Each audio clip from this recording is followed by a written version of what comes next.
Hello and welcome to the lecture on location, and we're going to touch upon business plans in this lecture.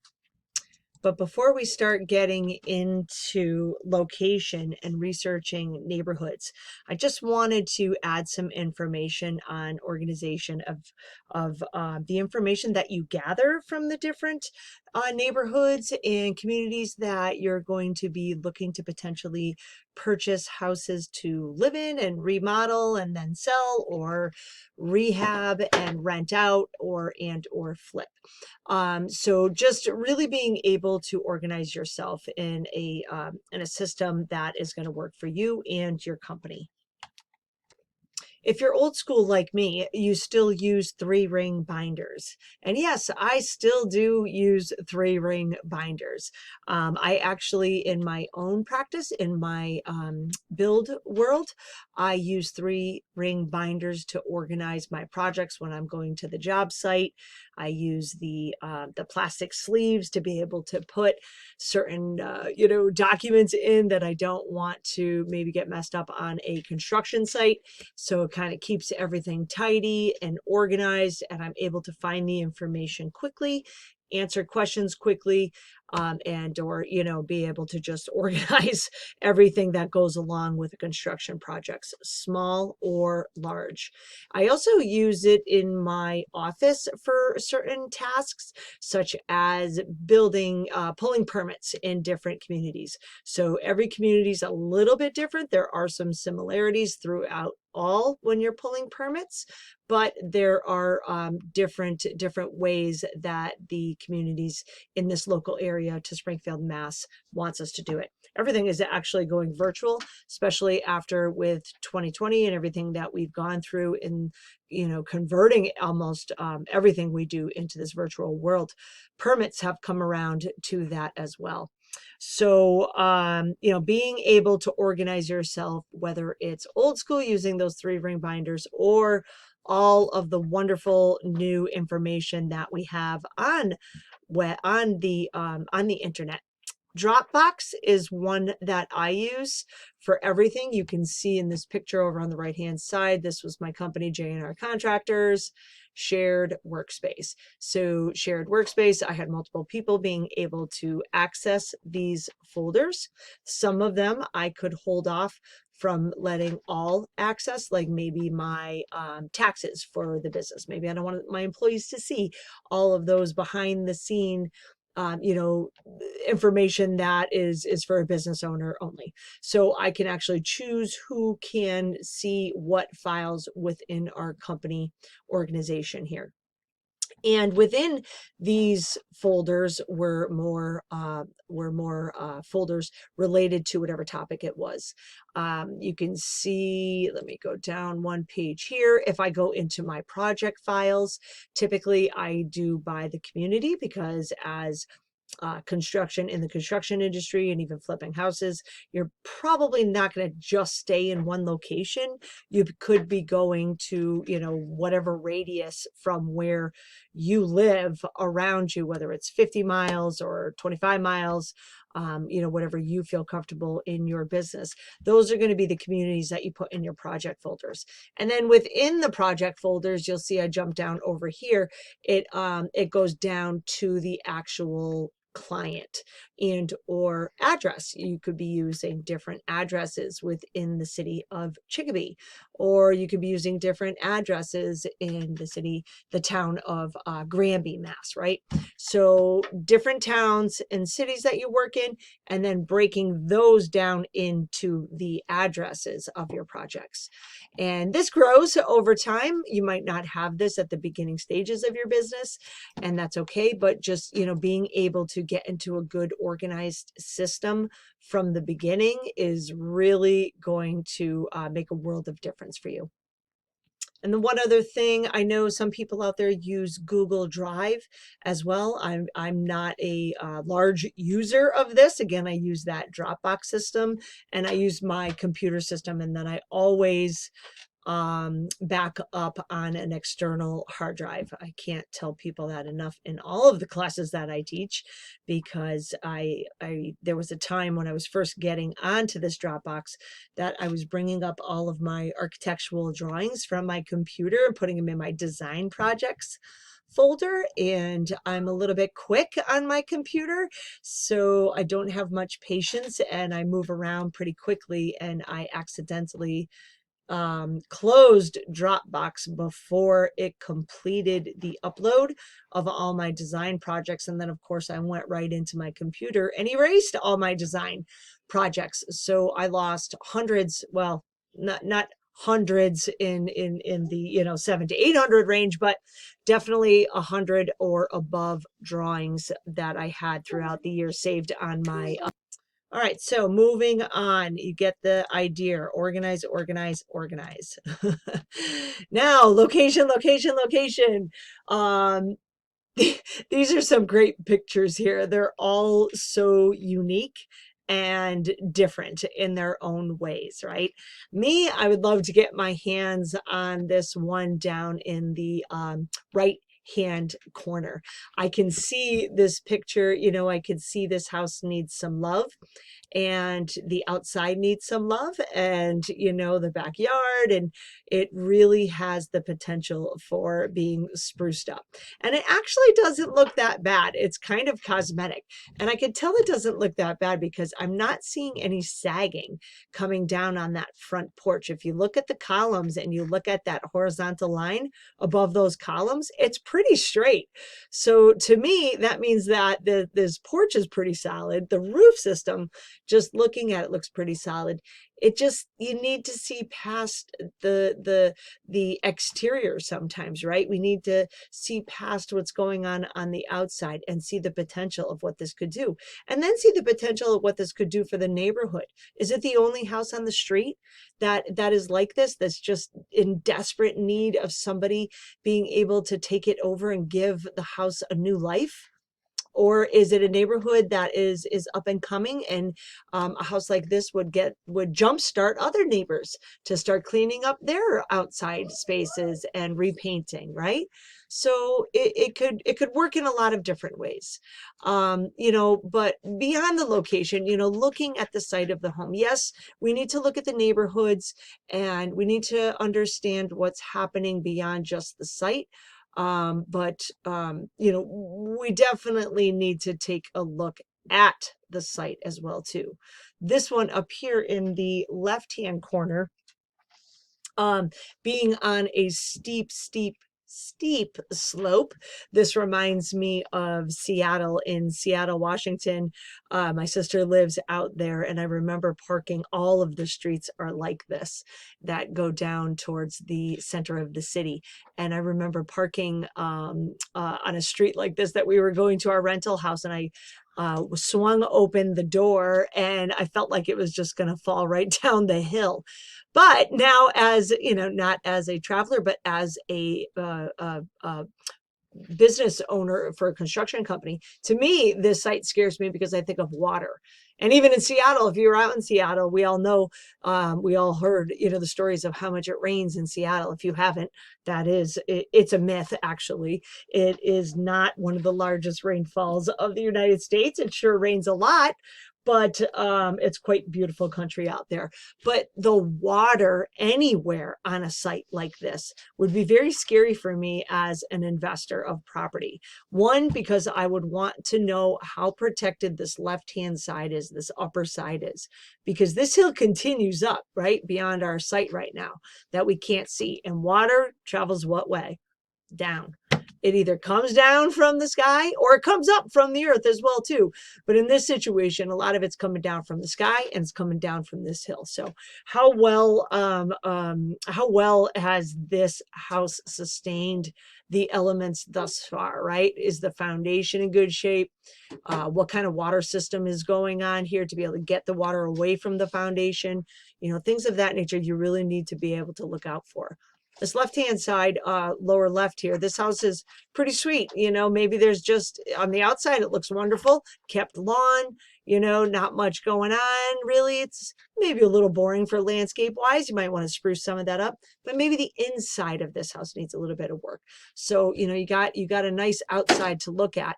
The inside maybe needs some work as well. And then this house is quite peculiar as well too, stuck right in between these two larger ones. So so looking at different sites beyond just the location or neighborhoods is a lot to consider when you're purchasing a house. A lot of our emotional feelings come into, I think, when we want to purchase a house and flip it. There's something special about it that resonates with us. But I'm just trying to get you to see a little bit above and beyond that and look at the site conditions, because those could really hit your pocketbook, and you don't want something to bite your budget when you're just starting out like this, right? The rest of the verbiage on this slide, just to kind of point out, you know, do neighbors' windows look directly into the home? Is the yard suitable for kids and pets and gardening and other use? So these kind of answers to these questions really are going to lie within yourself and who you are targeting, as far as who you can see living in your houses that you want to flip. You know, we're going to talk a little bit about business plans and creating businesses. And so what are those goals? What are those core values of your business? And do they meet the site as well too? Can you see, you know, are you targeting younger families who need an affordable place to live so they could go to school and better themselves? So maybe you're looking more at a duplex type of a house where you can have rental that's a little bit less expensive than somebody being able to buy a house, right?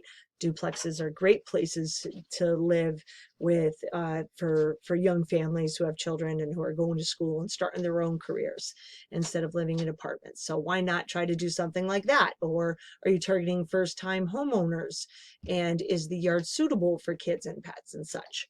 So right, depends on what you're trying to achieve and where your target markets are as far as location and individuals. So one great place to start is dissecting your own city or town. I don't know about you, but I'm in this industry and I drive around all through the different neighborhoods of my town that I live in. And you can tell where different brackets are culturally, artistic wise, younger, income, family with children, rental, right? We all know these different spaces. And that's great. And so if you're looking for houses, again, a great place for it to be is right in your own backyard. I know there's a couple houses. I'm here in South Hadley, and I have watched these two houses for years and years and years, and just wish I could get my hands on them to give them a new life to their bones of that house, right? So, you know, dissecting your own city or a town, looking at the maps of your city and town, and then different areas that you want to look at, you know, color coordinating different spots that you would like to target as far as blue, or maybe this light orange, if you will, is family orientated. Red is rental. Blue is higher end single family homes. So, you know, being able to map this out, we can all take this right from Google Maps. You could take a snapshot of this and, you know, color coordinate it to where your target markets are. This could help you with your business plan as well too. So you can kind of put your goals in of the different areas, you know, that you're going to be working in, and where you're targeting and what you're targeting.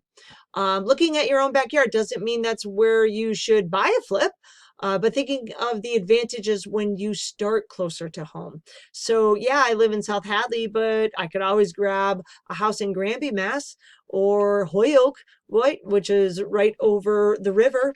Chicopee, right up the road. So you have an invested interest in the communities that you live in. I have an invested interest in Holyoke. I grew up in Holyoke. I've lived in South Hadley for just about the same time. So I have invested interest in all the different communities that I live around. Getting up to speed on the property values is less of a chore. If you stay close to home, it's a little bit easier to get these property values under your belt, being able to hear about them, right? Your own neighbor could turn into a great deal. Commuting distances are shorter. When you're flipping a house, when we talked about the time that it takes for flipping houses, are you going to be part-time? Are you going to be full-time? Well, this could definitely help you with that decision as far as your commuting distances being shorter. And then neighborhood news and gossips are always within an earshot. So you're at the soccer field watching the kids play soccer, and somebody said, hey, did you see that the such and such is going to be putting their house up? Or they put their house up on the market, and you say, oh God, that's one of my target neighborhoods. So different ways, and talking with people, obviously it's a lot easier when it's right in your backyard. The neighborhood. So be sure the neighborhood and not just the house meets your expectations. Drive around on weekdays, weekends, night, evening. Are the homes in the neighborhood consistent in size and features? Do the neighbors keep the yard clean and tidy, or are there old cars and trash hanging around? Is the neighborhood safe enough for people to walk, run, bike?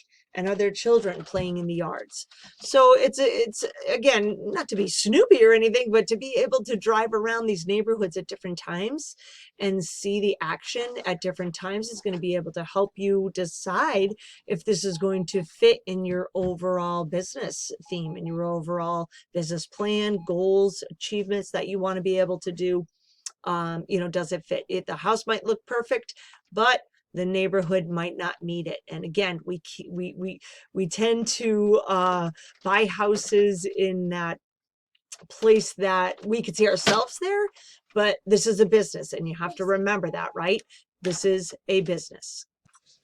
The other thing on the house itself, when looking at curb appeal, besides driving through the neighborhoods, we have Google Earth that I use all the time. Actually, this picture happens to be a house for sale in South Hadley that I used Google Earth to be able to capture this picture. I thought this house on the right was a perfect example of something that could be something so much more, right? Look at the two other houses to the left of this house. If this house on the right came up for sale, I would grab it in a heartbeat. One, I don't know if the structure itself is salvageable. Yes, the exterior looks pretty beat up, and I totally could see a second floor on this, a wraparound porch on the front with a pretty front door, and, just really sprucing this up. This definitely could get transformed into a two-story house. But is the foundation well enough to hold up a two-story house? I don't know. This could have to come down all the way. Is the value, if they're selling it for $120,000 in South Hadley, this house with the land, you could potentially take this house all the way down and rebuild it, if your budget so allowed. That's a little bit more than house flipping. That's building a new house, of course, but it's still investment, right? It's still real estate investment. But again, you could look at that foundation and use the footprint of the foundation to build off of, which would save a ton of money, right? So curb appeal. This house has a huge potential, and we could make the landscaping attractive enough to look as the other two houses on the left-hand side, and this could become a really valuable house. I wanted to jump back to this map for a second and just talk about tagging or pinpointing houses. When I was going through the other two slides, it reminded me to make sure I brought this to you guys' attention. But as you can see over here on the right-hand side, I'm on Zillow.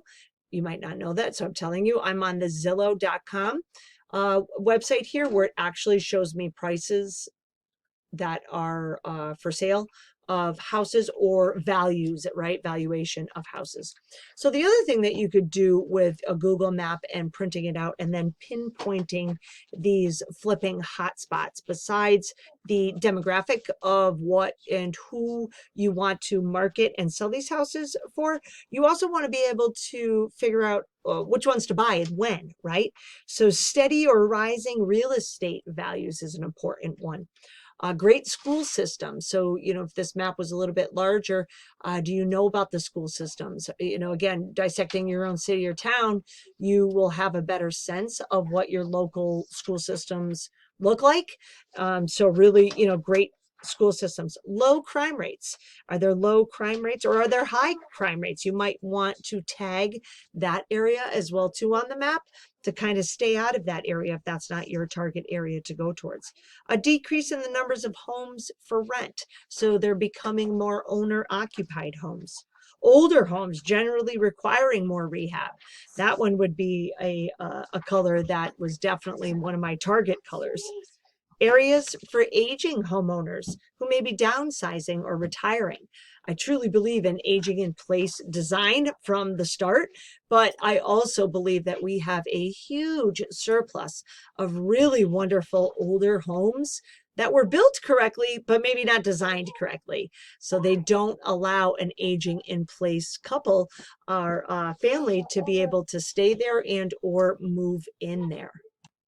So not only marketing and who you would like to target in your business as far as house flipping goes, but also thinking about the houses to buy and where that fits into your overall business plan as well too. All right, so didn't want to miss that on you.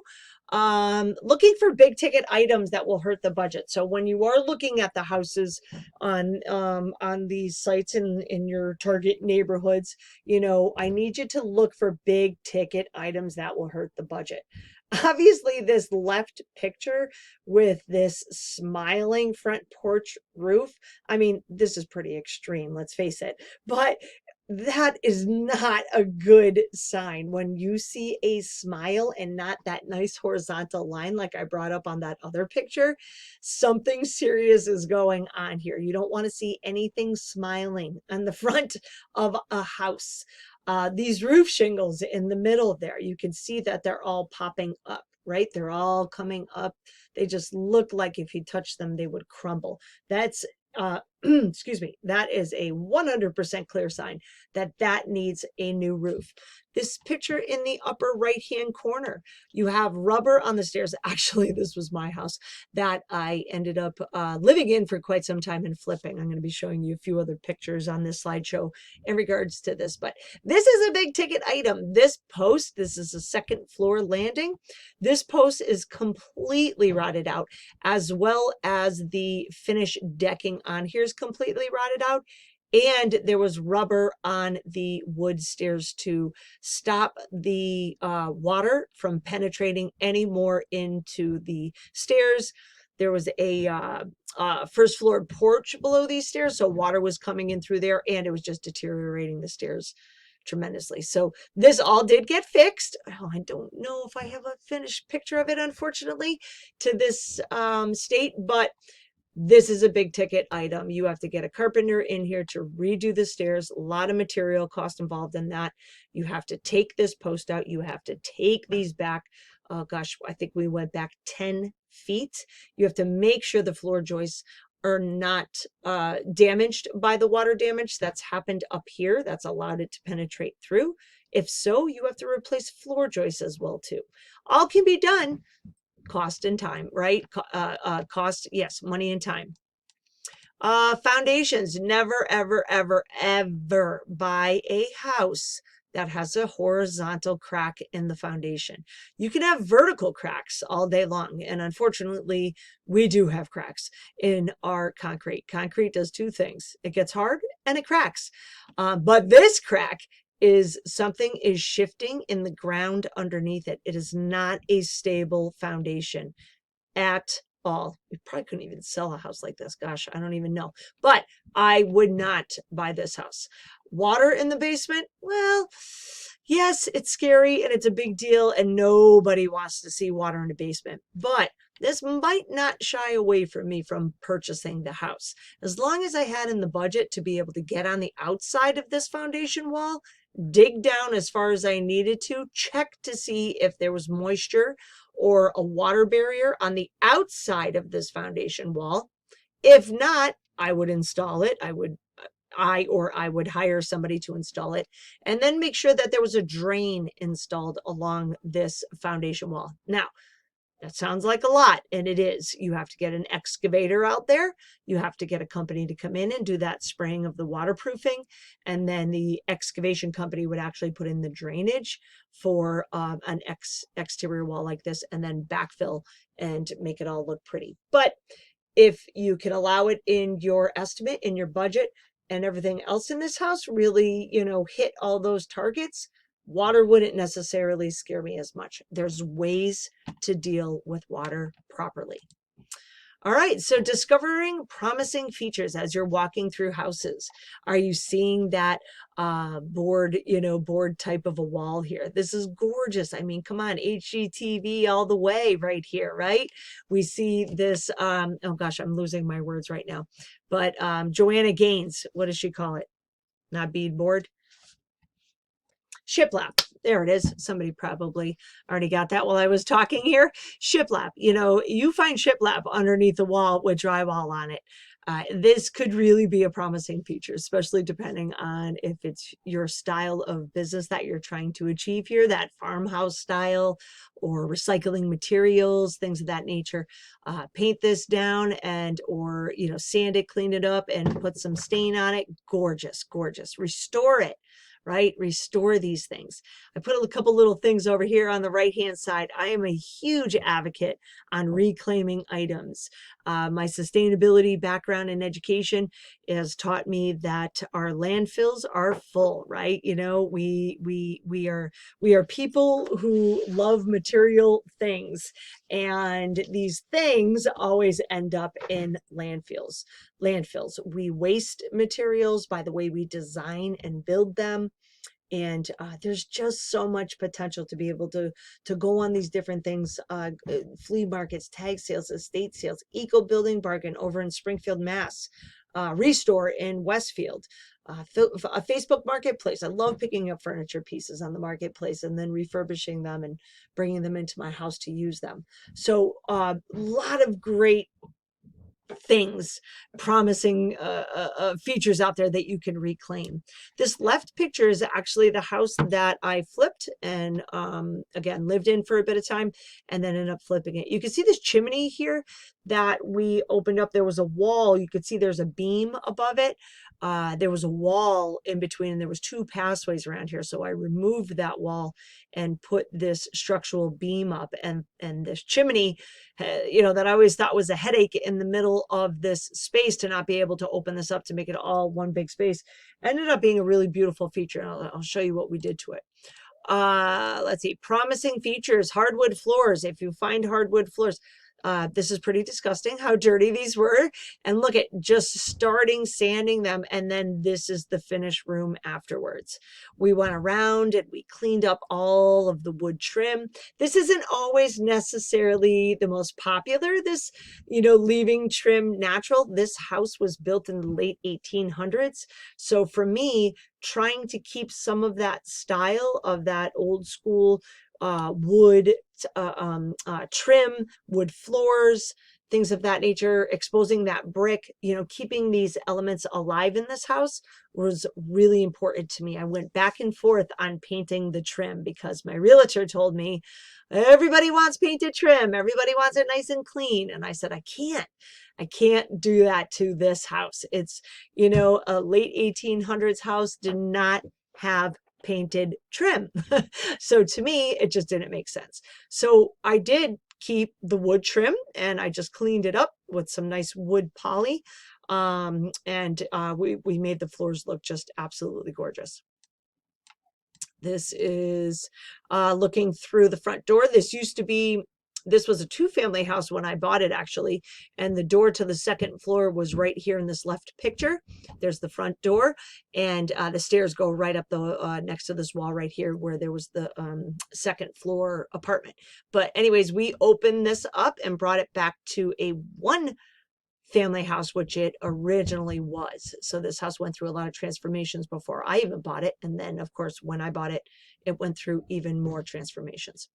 This is from the living room looking through into the dining room and the new kitchen. This kitchen is actually, oh, here's the fireplace that ended up. So here's the fireplace without the German schmear on it, and this is with a German schmear. This is the first time I have ever done something like this. I had so much fun doing it. I was super scared to do it because I said, what if this doesn't look good? I'm putting all of this, you use a cement based mixture, very wet mixture, and you just put it on like you're putting mud on a wall, and then you wipe it off, you scrape it off, you wipe it off, and you just kind of polish up these little spots where you bring that brick back to life. And I gotta say, I love it. I love the way it looks. I think it came out great.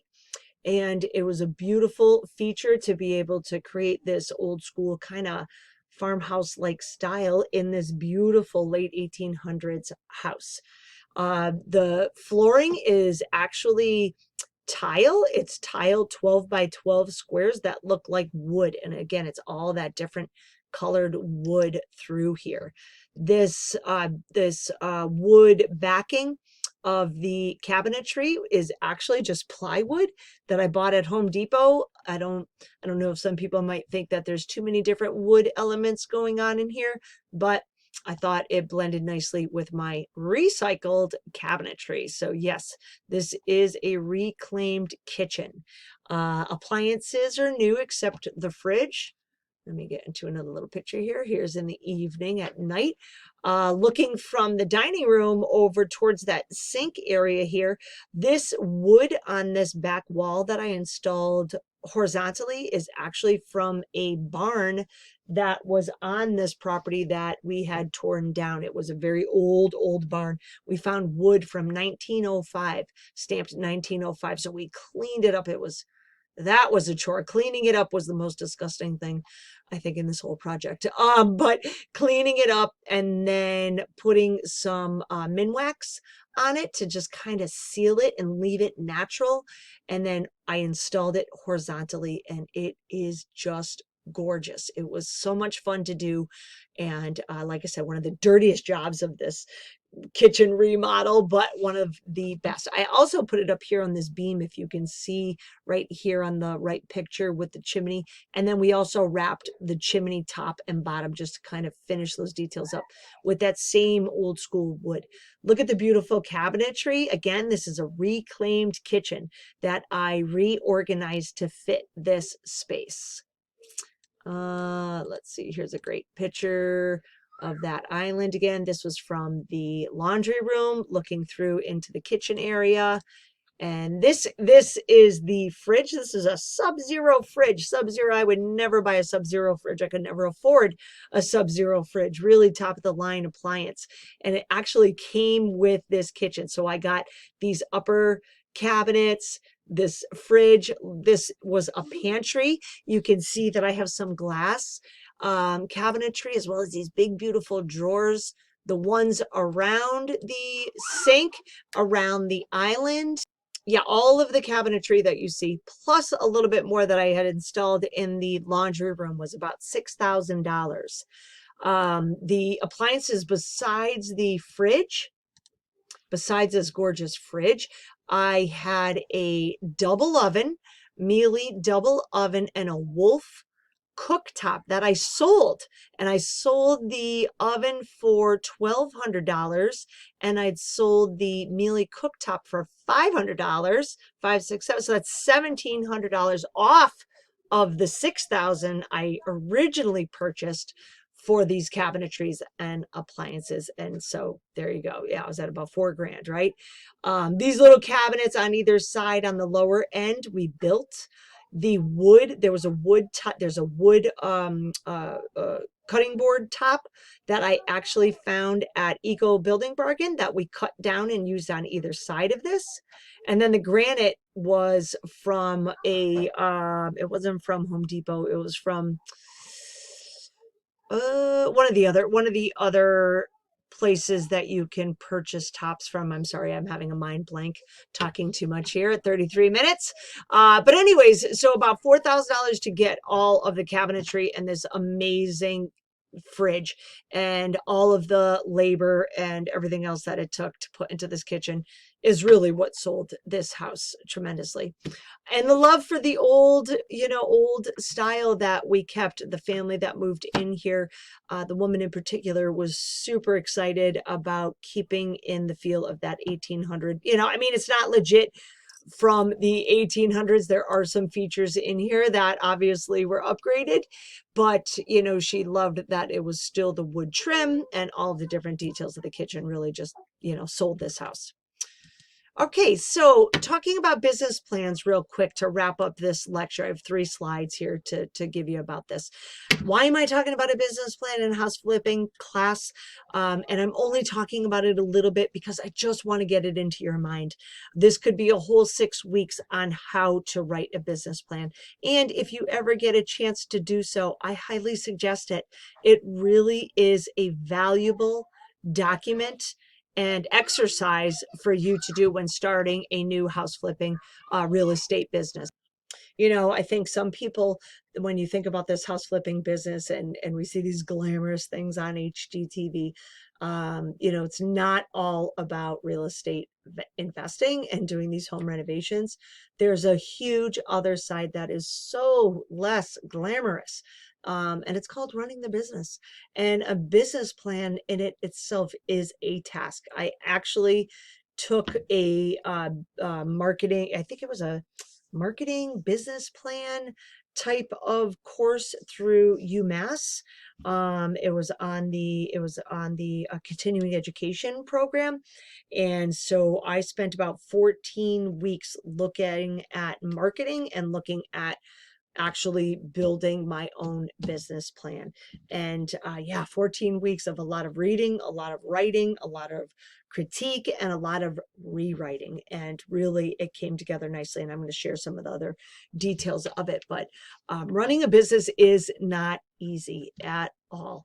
And I have owned 3 businesses at this point. I've worked for a very successful business in my career as well, too. So I've seen a lot of different aspects of businesses. And, owning my own has clearly been the largest task and the hardest task. So what is a house flipping business plan anyways? Well, it's just like any other business plan out there. Instead of outlining exactly what you're doing for like a specific rehab project, if that's what you want to buy these houses that you actually, do kitchen remodel and you do front porches and all this stuff, like that's fine and dandy, but that is not what goes into the business plan per se. This document outlines the way in which a property investor intends to run their business. Run your business. It's a blueprint for the company itself, right? It details your specific goals that you as an investor have for this company. It's a detailed plan of action of how these goals are going to be achieved. And it also comes with a realistic time frame in which the investor of this company hopes that each goal will be achieved. So you really break down these goals into plans, what the goal is, what the action plan is, and what is the time frame to be able to achieve these. It's also important to note that, although business plans are typically first created when a company is just getting off the ground, they really should not stay stagnant. Instead, this plan should continuously grow and change, because we as individuals grow and change all the time. Such as our business plan should. Okay. Why have one? So let's just kind of look at a few details of why we should have one of these. First and foremost, it really helps you define your goal. Okay. Often the goals that you have for your business can feel intangible and hard to define. Okay. So it's easy to say we all want to make more money. It's easy to say, that, but it can be hard to settle on just how much money you intend to make and what steps you need to take in order to get there. So how is that money going to be achieved? You have to think of this in step-by-step action.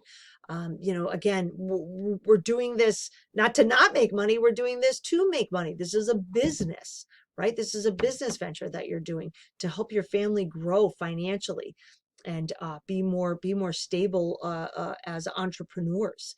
So, but you have to be realistic about that money. I think in my first business plan, I had put there, and this was like 10 years ago, but I had put that if I made $800 a week, I was going to be really happy with the start of that. Being able to take home $800 a week, that's a little bit different as well too than making gross $800 a week or $1,200 a week. What is that goal? What is the goals that you want to be able to have financially for your business in order for you to be financially stable for your family and for your business?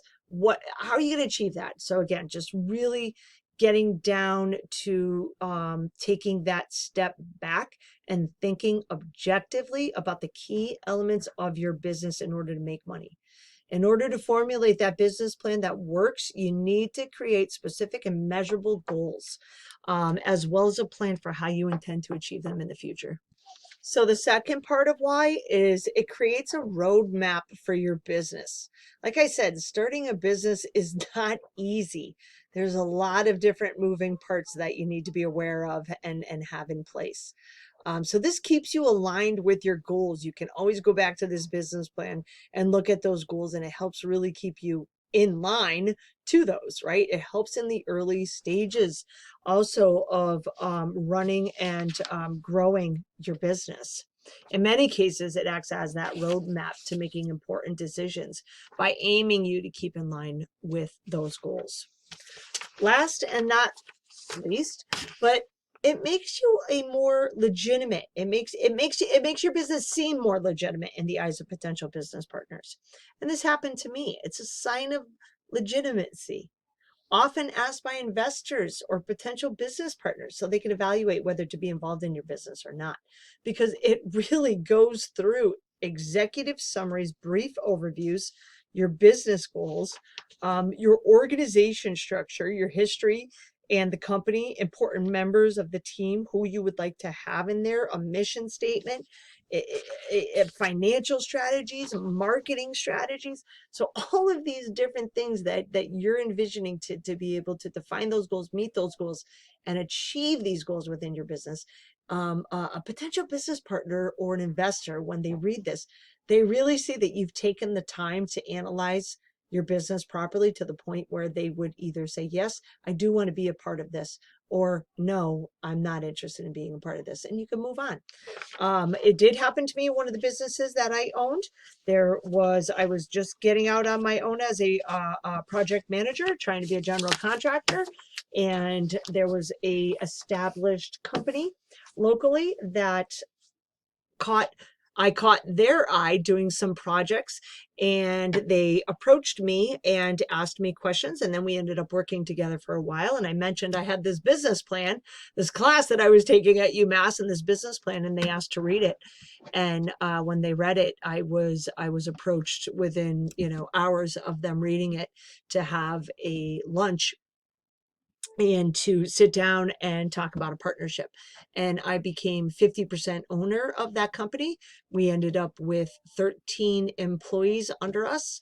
I worked on some really, really wonderful, wonderful projects and met some really great people along the way. The business partnership did not survive, although they're still doing business and I'm still doing business. So we went through a procedure that, yeah, it worked well for a while, but then I realized quickly that their goals and their overall business plan for who I thought we were becoming were not in line with my original business plan and my original goals and what I really wanted to do as a architectural designer and a property project manager and a business owner. So I knew I had to part ways, and I didn't stay in that because I knew it wasn't good for my core values of what I wanted to produce for clients. And I'm so glad I did. I learned a lot of wonderful lessons, hard lessons. Having to deal with lawyers, going through a business breakup is not easy either. Once you've created a company for 7 years and worked on it, day and night, and had family members there and everything else, to make some really tough decisions. But it did not hold true to my core values of my business that I wanted. And don't ever stay stuck in that, because here I am, probably 8 years after that moment of realization and leaving that company, to being a professor, sitting here teaching you guys online and a bunch of other wonderful classes at architecture and building technology, and still loving what I do outside of being a teacher, and doing project management and still working with clients. So this is a really wonderful opportunity you have here in this industry, whether you're going to be a real estate investor or working in the construction field. Many, many opportunities for you. So sorry for the long lecture. I wanted to make sure I gave you guys as much information as I can in our short time together. And again, just being able to touch upon this business plan was important to me, because I do think if you have time and you can find something in the future to be able to take more on business plans, please do so, because it definitely could help you with your future goals of your business. Okay, thanks for joining. Talk soon.